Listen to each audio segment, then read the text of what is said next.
You will forever be a low-value man if you don't understand this. Through my years in the dating scene, I've been able to distill one key characteristic in men that if I find, I can confidently say that man will never be able to grow into a high-value masculine man. Here's the deal. We're all brought up with a degree of social conditioning, but some of us are rebels that refuse to cow down to the popular message of the day. But for that, you need some courage to stand up and be different. Perhaps in the olden days, you would have had men brought up as warriors and scholars out of practical necessity. But as the world progresses and we remove ourselves from the harsh edges of reality, masculinity is starting to take a back seat because no one seems to understand why we need it anymore. I love this quote. Femininity is retained, masculinity is forged. And I believe it truly hits the nail on the head when it comes to understanding why modern crisis of masculinity even exists. There is nothing to forge it anymore.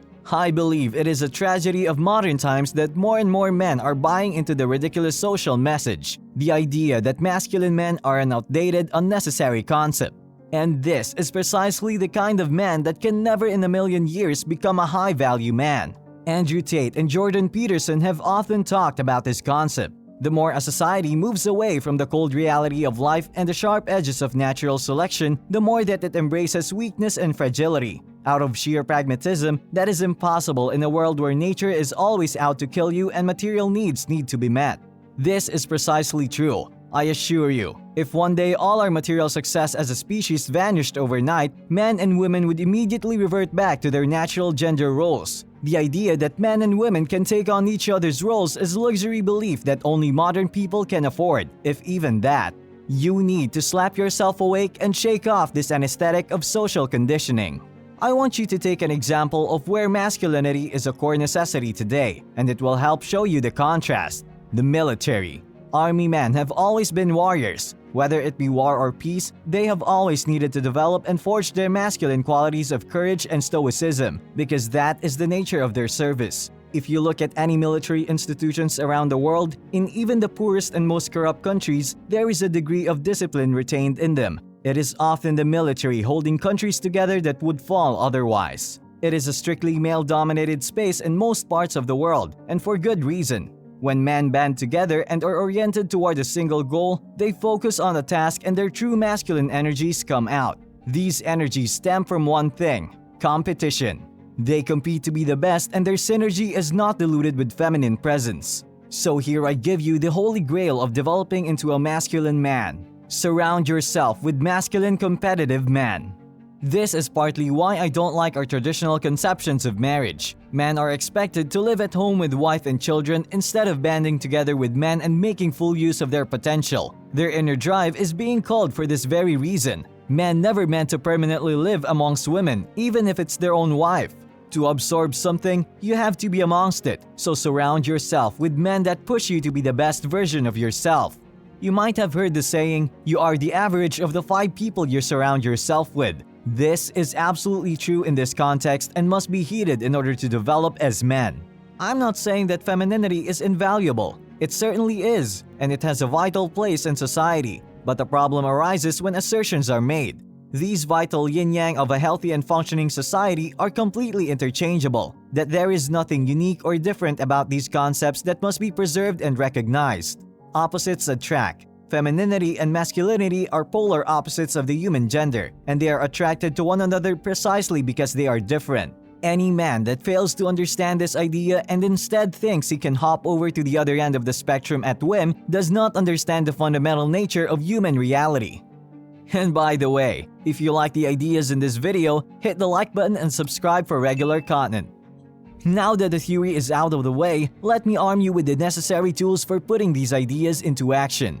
The first and foremost thing you need to develop is discipline. This is the most fundamental block upon which your entire development as a man will be built. A man that caves into temptation easily, gets distracted, or simply isn't consistent with his goals in life will be wiped out by the man that is. Life is a zero-sum game to a degree. It's a player versus player game. You have to be willing to get up on time and go get what you want, because you're competing with millions of other men for the exact same thing. Without discipline, you're like a feather in the wind, with no control and no direction. You will be knocked from one place to another at whim of external forces. If you don't have self-control, you will be outdone by someone that does.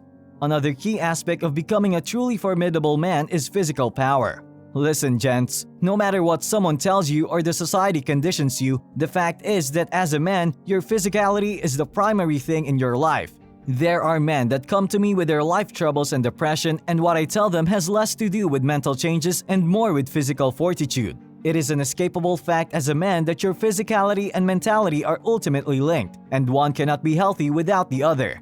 Do you see people like Mark Zuckerberg and Jeff Bezos taking up martial arts? Why do you think they do despite all the riches and power they have?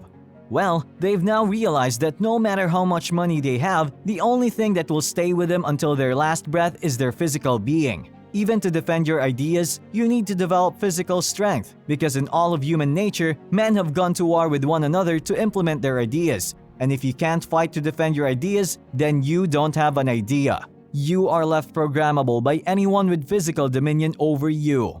So learn to meditate, start boxing, join the gym. These things will give you an almost delusional level of self-confidence, and that's a good thing. But another thing I tell many men is something that may sound paradoxical, but I have first-hand experience of how life-changing it is.